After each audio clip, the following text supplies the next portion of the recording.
Bonjour à toutes. Aujourd'hui, je commence avec une histoire de cliente. En fait, finalement, j'ai écrit tout cet épisode et tout l'épisode, c'est une histoire cliente, mais qui est tellement, tellement inspirante. Et c'est vrai que j'oublie. J'oublie qu'il faut que je sois un peu plus disciplinée avec ça. J'oublie de vous partager les histoires des clientes du cours. Et je trouvais que celle-ci, elle était vraiment chouette à vous partager parce que je sais que ça va vous résonner.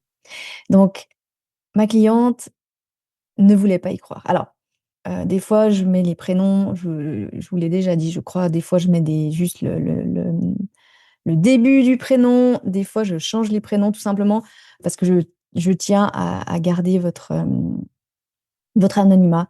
Parce que voilà, c'est comme ça, je trouve que c'est mieux, comme ça vous êtes en sécurité, comme ça vous pouvez aussi me partager vos témoignages et vous êtes sûr que je ne vais pas partager votre nom ni votre prénom parce que voilà, des fois on a envie simplement de faire les choses de notre côté et c'est normal pour certaines qui avaient suivi à l'époque certaines masterclass. Je vous disais aussi qu'il y a quand même un moment où c'est important de partager qu'on fait ce travail, c'est important aussi d'en être fier.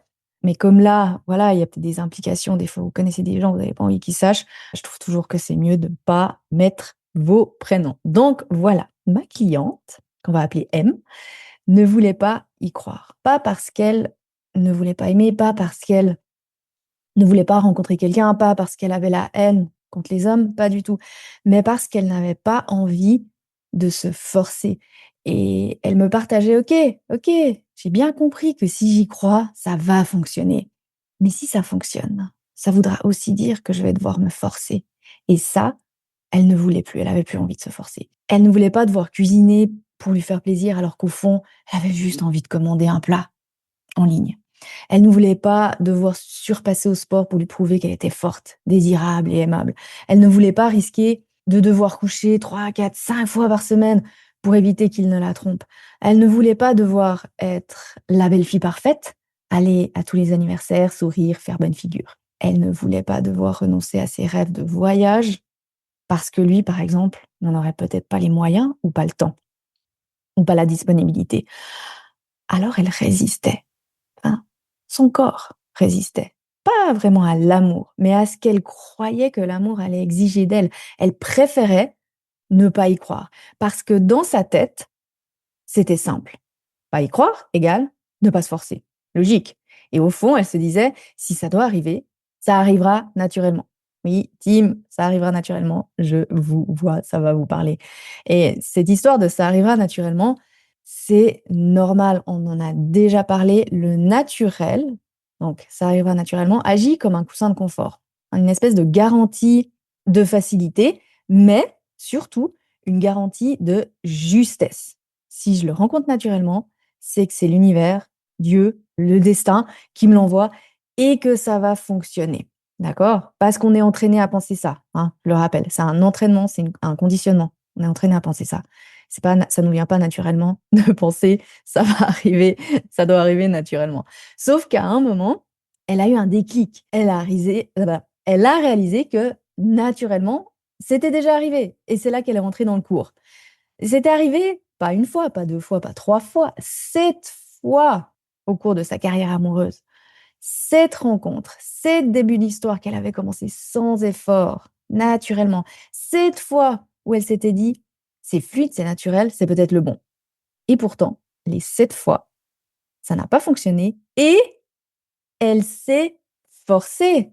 Alors, pas dès le début, pas de manière vraiment visible, mais progressivement. Elle s'est adaptée, elle avait fait des compromis, elle avait dit oui alors qu'elle pensait non, elle avait fait des choses, qu'elle ne voulait pas vraiment faire, mais pas par amour. Et c'est là la subtilité, mais pour que ça fonctionne. Parce qu'elle pensait que c'était ça, aimer. Sauf que ça ne fonctionnait pas, pas pour elle. Et c'est là qu'elle a compris quelque chose de fondamental. Ce n'était pas qu'une question de croyance, c'est une question de schéma inconscient.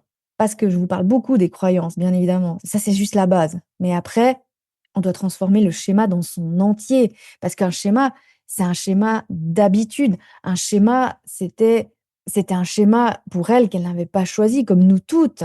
On n'a pas choisi consciemment ce schéma-là. On est entraîné à le choisir encore et encore et encore. Il est hérité, ce schéma.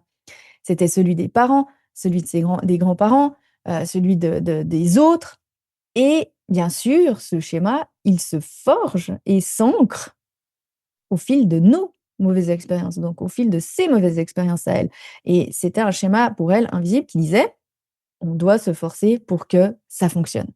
Parce que l'amour, c'est des concessions, parce que dans un couple, il faut faire des efforts, parce que sinon, ça ne tient pas et même si aujourd'hui, intellectuellement, on sait que ce n'est plus OK, c'est encore là et c'est ce qui lui est arrivé. Elle savait très bien intellectuellement, je veux dire, elle m'écoutait depuis des années aussi. Elle savait intellectuellement que ce n'était plus OK, mais c'était encore là, dans le corps, dans les réflexes, dans les réactions automatiques. C'était programmé, hein, comme une mauvaise habitude qu'on n'arrive pas à lâcher. La cigarette, l'alcool, le sucre. Imagine comme déjà ça, c'est difficile à lâcher. C'est des drogues, mais les schémas relationnels, c'est aussi des formes de drogue. Alors, même quand tu rencontres quelqu'un naturellement, tu rejoues exactement la même chose, la même scène, le même film, sans t'en rendre compte. Ou parfois, tu t'en rends compte, bien sûr. Et c'est exactement ce qui lui arrivait. Et elle croyait résister à l'amour. Mais en réalité, elle résistait à un modèle relationnel qui n'était pas le sien. Une façon d'aimer et d'être aimée qui ne lui correspondait plus. Elle le savait, mais c'était comme si elle était incapable de changer. Tu sais, c'est la même chose avec une cigarette ou le petit verre de vin en plus ou le petit carré de chocolat alors qu'on en a déjà eu suffisamment. On est incapable, on sait que c'est pas ce qu'on veut vraiment pour notre santé, mais on est incapable de résister. Et sauf qu'elle, elle résistait à l'idée de devoir se perdre pour être aimée. Et au final, ça, c'est sain, c'est une bonne résistance, tu vas me dire. Mais le problème, c'est pas qu'elle résistait, le problème, c'est qu'elle ne savait pas qu'elle pouvait aimer autrement. Parce que, je vous le dis toujours, moi, j'ai été célibataire toutes ces années, j'ai quitté toutes ces relations avant d'être célibataire, parce que je voulais vivre une belle relation, pas parce que j'avais un problème, hein, comme, les gens pensent toujours croire sur les célibataires. Ça, vous le savez, on en a déjà parlé. C'est pas parce qu'on a un problème, c'est parce qu'on veut aimer autrement, mais on ne sait pas comment faire, on ne sait pas qu'on peut le faire. Et elle pensait qu'il n'y avait que 2 options. Soit je me force pour que ça fonctionne, soit je reste seule. Et il y a aucune qui était sexy, en fait. Alors elle choisissait la troisième option: j'attends. J'attends que ça arrive naturellement. Sauf que le naturel, sans changement de schéma, ramène toujours au même endroit. Toujours, toujours!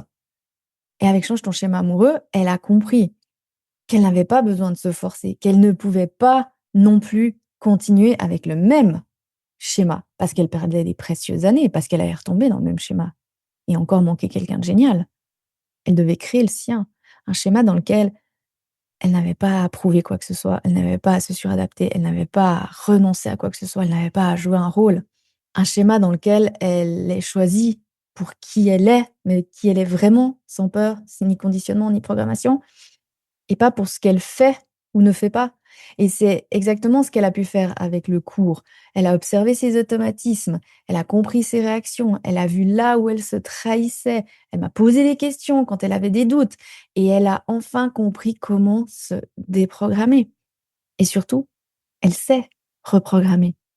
Pas sur, un idéal théorique, hein, sur, on regarde ce que les autres y font parce que je vous le dis aussi toujours, mon schéma amoureux ne sera pas votre schéma amoureux. Le schéma amoureux de votre meilleure copine ne sera pas votre schéma amoureux non plus. Mais elle l'a basé sur ce qu'elle, elle voulait profondément vivre. Sa relation, ses règles, ses standards, pas ceux de la société, pas ceux de ses parents, pas ceux des anciennes relations, les siens au jour d'aujourd'hui. Et c'est là que quelque chose a changé, pas à l'extérieur, pas parce qu'elle a fait plus de rencontres, mais à l'intérieur. Sa manière de rencontrer, sa manière de relationner, sa manière de choisir, sa manière de se positionner, hein. La semaine dernière, on a parlé du leadership féminin. Elle ne cherchait plus à faire fonctionner une relation. Il faut que ça marche pour que ça marche, hein. Tu connais bien cette phrase. Elle observait si la relation fonctionnait pour elle et 6 semaines plus tard, elle l'a rencontré. Et oui, naturellement, mais pas comme avant, pas dans le même schéma, pas dans la même posture. Elle s'est pas forcée, elle ne s'est pas adaptée, elle n'a pas essayé de plaire. Elle a été elle et surtout, elle a choisi. Elle a eu cette posture de: «C'est moi qui ai le choix aussi» et lui aussi l'a choisi en retour. Pas parce qu'elle s'est transformée en quelqu'un d'autre, pas parce qu'elle a coché toutes les cases des us et coutumes relationnels idéaux, mais parce qu'elle, elle voulait vivre et c'était aussi ce que lui, il voulait vivre et maintenant ils vivent ça à 2 et c'est génial et aujourd'hui, ils vivent leur schéma avec leurs règles à eux, pas un modèle, pas une version comme il faut, le leur. Un couple dans lequel elle ne se force pas, elle ne se perd pas, elle ne se suradapte pas et ça fonctionne et c'est pareil pour lui. Pas malgré ça, pas grâce à ça. Tu sais, on dit toujours: «Parce que je fais ceci» ou «Parce que je fais cela» ou «Parce que j'ai dit exactement le bon mot» et c'est ça que vous devez comprendre absolument. Vous n'avez pas besoin de vous forcer pour être aimé, mais vous ne pouvez pas non plus continuer avec un schéma qui vous pousse à vous forcer ou qui vous mène à ne rencontrer personne. Vous devez créer le vôtre. Parce que tant que vous restez dans un ancien modèle, vous allez continuer à résister, consciemment ou inconsciemment, hein, à douter, à vous protéger, c'est normal. On veut se protéger, on a assez souffert comme ça, merde. Mais on peut faire mieux, on peut faire différemment. Et on ne veut plus passer à côté de ce que vous voulez vraiment vivre. Vous n'avez plus le temps pour ça. On a peut-être des vies antérieures et des futures vies, mais dans tous les cas, on s'en souvient pas. Donc, zut, c'est cette vie-là qu'on veut se rappeler. C'est cette vie-là où on veut vivre avec quelqu'un de génial. Et je sais et je suis convaincue qu'on peut toutes vivre ça. Arrêter de résister à l'amour tel qu'on le connaît. Laisser de côté tous ceux qui veulent pas vivre ça, tous ceux qui veulent pas s'engager, tous ceux qui veulent juste coucher, tous ceux qui veulent l'ancien modèle, mais qui restent ensemble. C'est pas grave. Nous, on veut autre chose. Donc arrêtez de résister à l'amour tel qu'on le connaît et créez votre propre schéma, comme moi je l'ai fait, comme mes clientes le font. Celui dans lequel vous n'avez plus besoin de vous forcer pour que ça fonctionne. Parce que ça fonctionne naturellement. Hein, c'est un schéma dans lequel on réfléchit pas à ce qu'on fait ou à ce qu'on dit, c'est juste ça fonctionne. Au diapason, c'est tout. Voilà pour aujourd'hui. Merci de votre écoute chaque semaine, hein. Vous êtes de plus en plus à m'écouter. Je suis vraiment contente. Merci, c'est grâce à vous, parce que vous avez partagé le podcast, parce que vous l'avez noté, parce que vous l'écoutez aussi et pour ça, je vous remercie. Ah là là, je vous remercie du fond du cœur et je vous dis à la semaine prochaine. Pour incarner ce dont je parle dans le podcast, tu as plusieurs options. Le livre Change ton schéma amoureux, que tu peux commander directement sur Amazon. Et pour aller plus en profondeur dans ton schéma avec des exercices concrets, le cours en ligne où j'enseigne la méthode complète Change ton schéma amoureux, où tu apprendras tout ce dont je parle dans le podcast et comment mettre en pratique, notamment partenaire de schéma, le sweet spot, la communication complice. Tu trouveras toutes les informations sur fannyjipa.com.